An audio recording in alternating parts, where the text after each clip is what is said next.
Blog Talk Radio. FIGU Bulletin 13 Translation. HAARP is the abbreviation for High Frequency Active Auroral Research Project. The name of this American project camouflages the fact that it has the potential for being a greater catastrophe for mankind than the creation of the atomic bomb. The truth of the matter is that the HAARP installation can be used to wage a science fiction type battle. We are dealing here with a reckless experiment. Under the guise of the harmless-sounding name of HAARP, the American government is planning to bombard the sky with energy rays from a vast installation of antennas. These energy rays will then be reflected back to Earth from the ionosphere as electric waves of an extremely low frequency, ELF. This process is capable of transforming these ELF waves into a very insidious weapon for 1. These ELF vibrations are able to penetrate the brains of people and animals if the vibrations are aimed in their direction. This will not only immobilize the victims, preventing them from performing any movement or act of defense, but will also render them insane as well. A useful tool for the military, these waves can also penetrate walls of brick and steel. 2. ELF frequencies improve radio contact and reception, even those within thick bunkers and atomic submarines. 3. ELF vibrations can penetrate the Earth's surface and detect hidden bunkers. 4. ELF waves can be used to track down and pinpoint missiles, airplanes and other flying craft even on the other side of the globe. 5. ELF frequencies can entirely block electronic devices and radio waves of the enemy. These capabilities present, however, merely one facet of HAARP's technology. Possible side effects that are just as frightening must also be considered.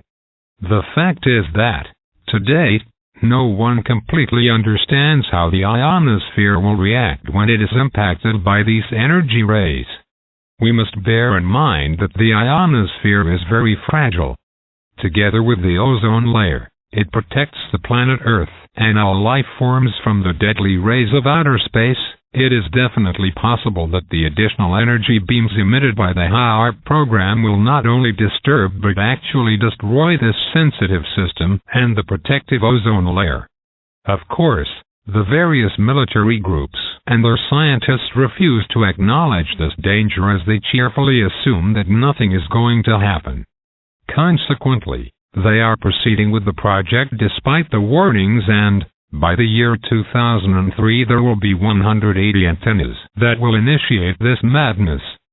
Testing is in progress at present with approximately 60 completed antennas in operation.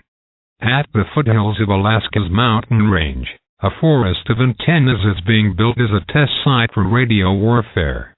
Here is how it is supposed to work. Above the ozone layer lies the fragile ionosphere, a gaseous stratum enriched with electric particles called ions.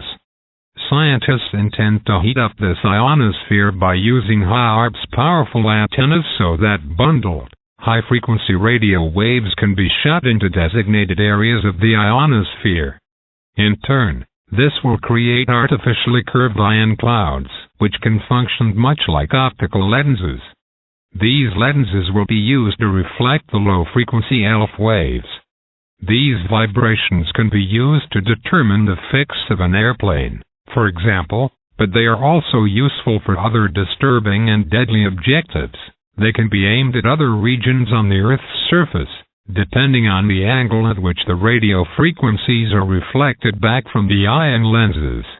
A long time ago, Mars lost its atmosphere. The same fate could soon threaten the Earth. The result of irresponsible and deranged Americans, who must also take the blame for the most destructive insanity of World War II, the atomic bomb.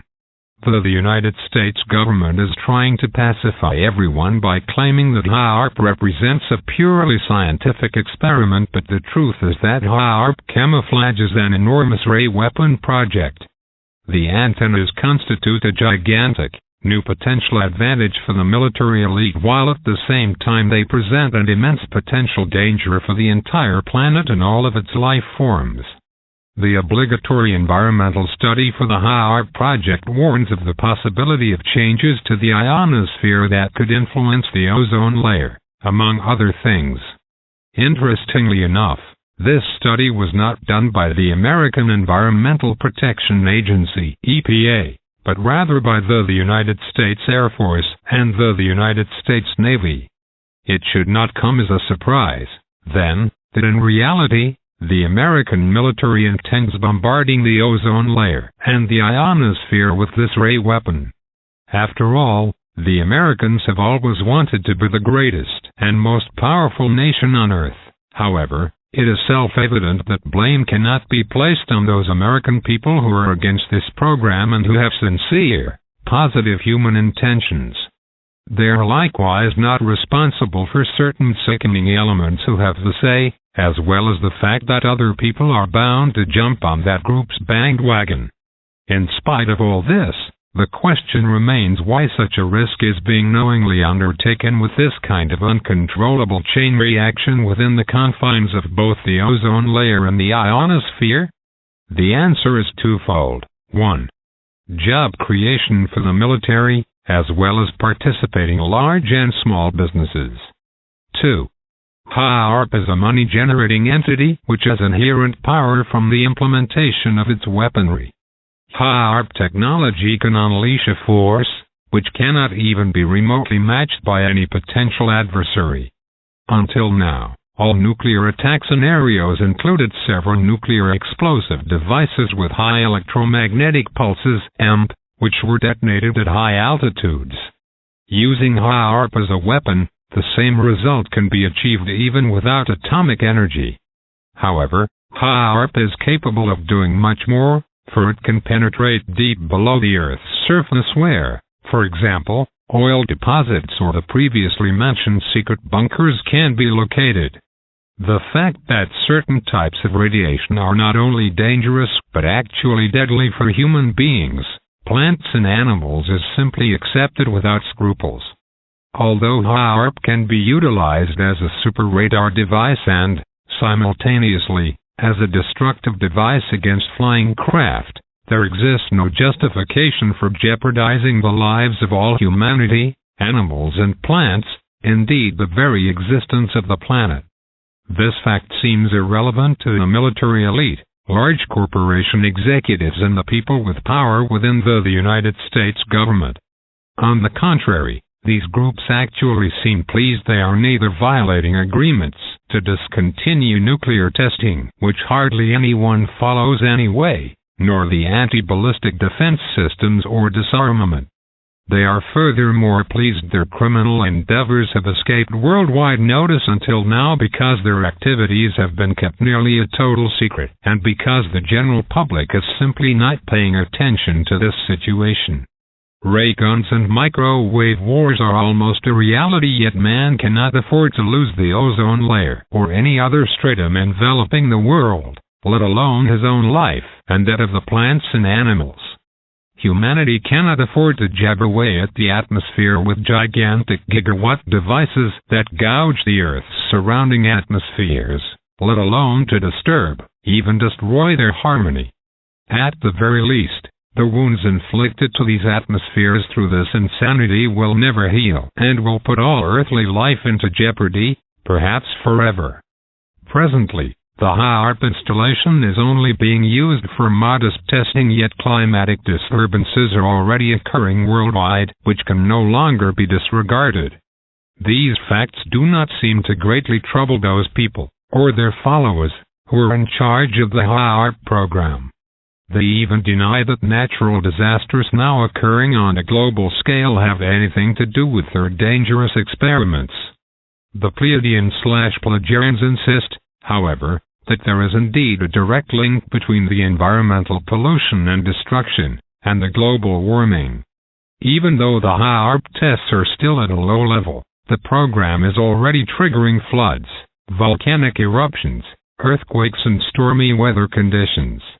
Airplane pilots have been instructed to give the installation a wide berth, thus the operation may already be in full swing, or will be sometime in 1998. Just 1 gigawatt of power from the unit is sufficient to burn a hole into the ionosphere. But at full output, the ray weapon would be increased to 100 gigawatts, 100 billion watts. It is a fact that this new ray weapon will influence and damage the consciousness of human beings and animals and, of course, the entire gene pool of terrestrial animals, plants and humans. Likewise, the entire highly sensitive energy field of Earth could be manipulated to the point where the poles are displaced.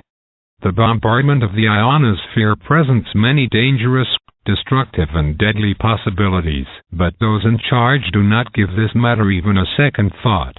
As a result, they are forging ahead at full speed with this secret armament project to blast holes through the ozone and heat up the ionosphere.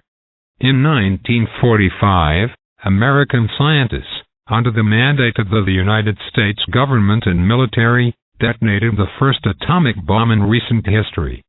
Later on, they admitted they had failed to take into account beforehand what could really happen during the explosion. Whether, perhaps, a nuclear chain reaction could have resulted which would incinerate the entire atmosphere of Earth, even the entire planet. Their posture now is the same as it was with the atom bomb tests, and the chance of a disaster with HAARP remains 50-50. The experiment today is being conducted with the same odds as the detonation of the bomb in 1945. Even though our worst fears did not materialize then because everything went well, other dreadful scenarios resulted from these early experiments.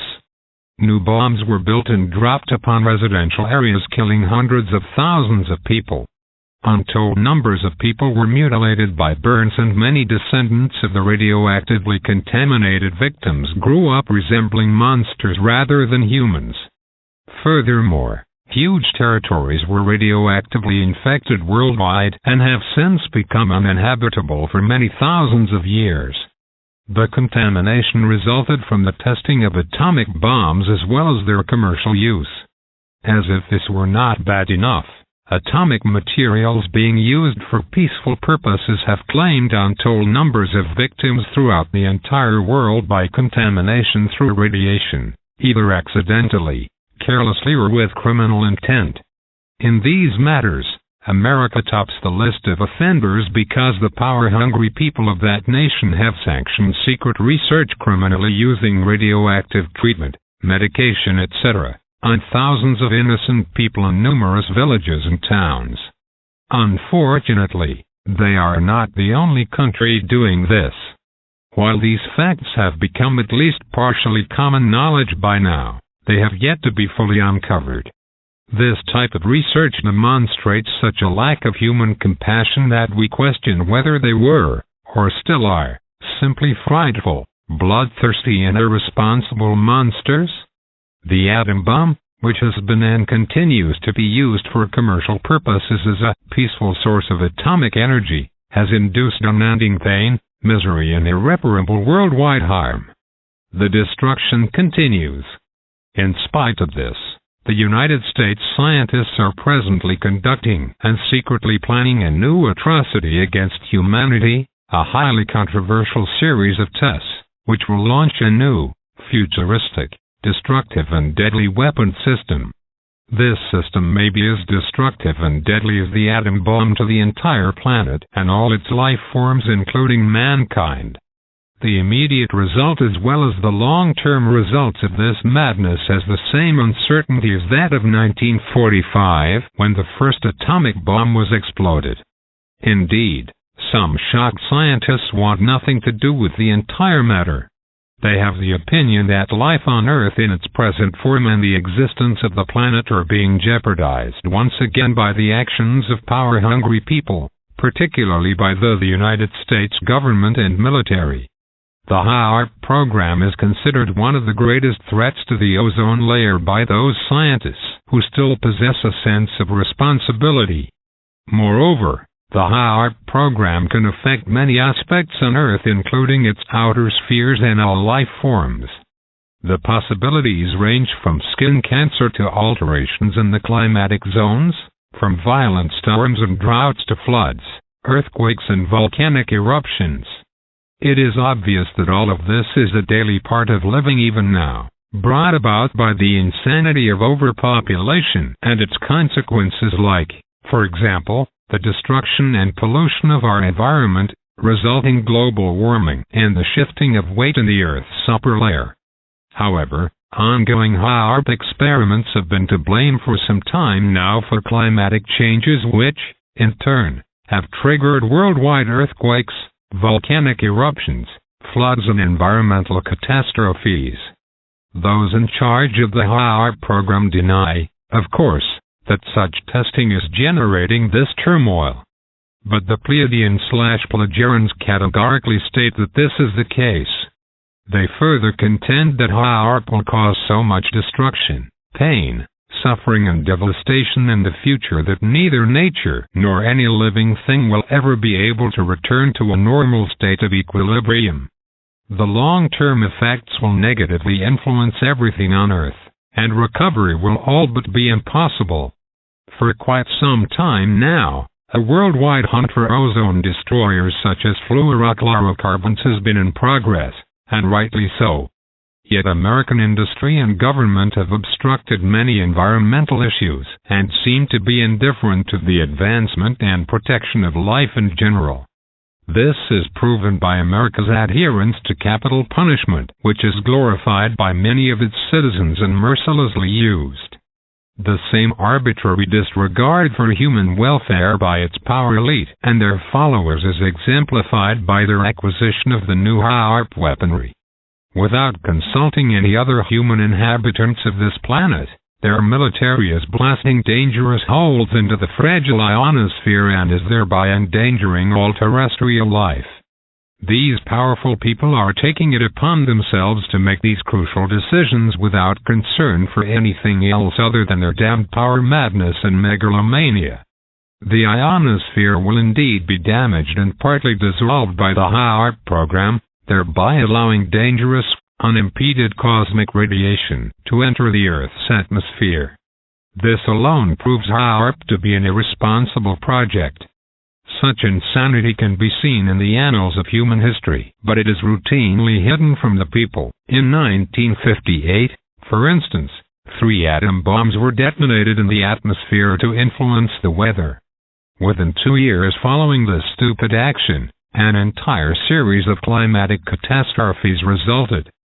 350,000 copper needles, each approximately 1-2 centimeter in length, were fired into the ionosphere in 1961. The result was that the Earth avenged herself by an earthquake in Alaska that measured 8.5 on the Richter scale, while in Chile a large portion of the coastline slid into the ocean. In 1963, the Americans and the USSR detonated 300 megaton atomic bombs in the stratosphere and ripped gigantic holes into the ozone layer. These are only a few of the many criminal atrocities carried out against mankind by the American and former USSR government officials. In truth, several dozen such crimes can be attributed to the Americans, Russians, French, Israelis, Chinese and others who pursue these same malicious goals. What HAARP can perpetrate is far worse than anything ever seen before. The threat originates from its location, 320 km, 200 miles, northeast of Anchorage.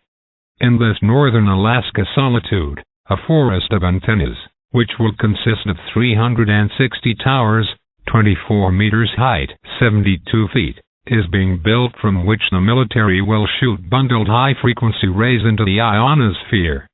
In experimental form, this has been ongoing for some time now, with the result that more climatic and storm-related catastrophes, earthquakes and volcanic eruptions have increasingly been happening.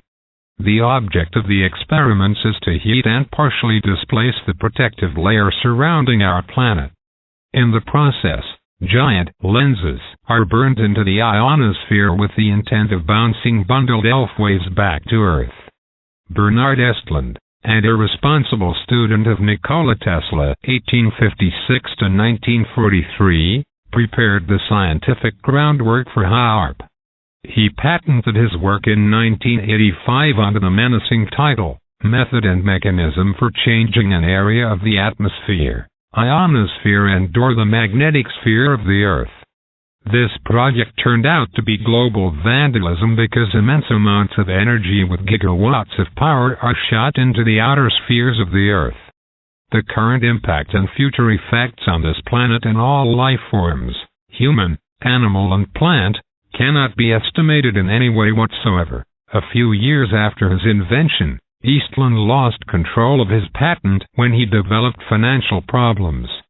He stated that the antenna installation in Alaska is in reality a massive ray gun, capable of destroying not only all communication networks but also missiles, airplanes, satellites and much more. He claims side effects, both wanted and unwanted, include climatic catastrophes throughout the world, or at least in some regions, and unrestricted deadly radiation against which there is no protection. The choice of locations for this deadly turmoil will lie in the hands of the irresponsible military and government officials and others. There is also the side effect of the entrance of death-bringing radiations against which there is no defense. Billy Edward Albert Meyer.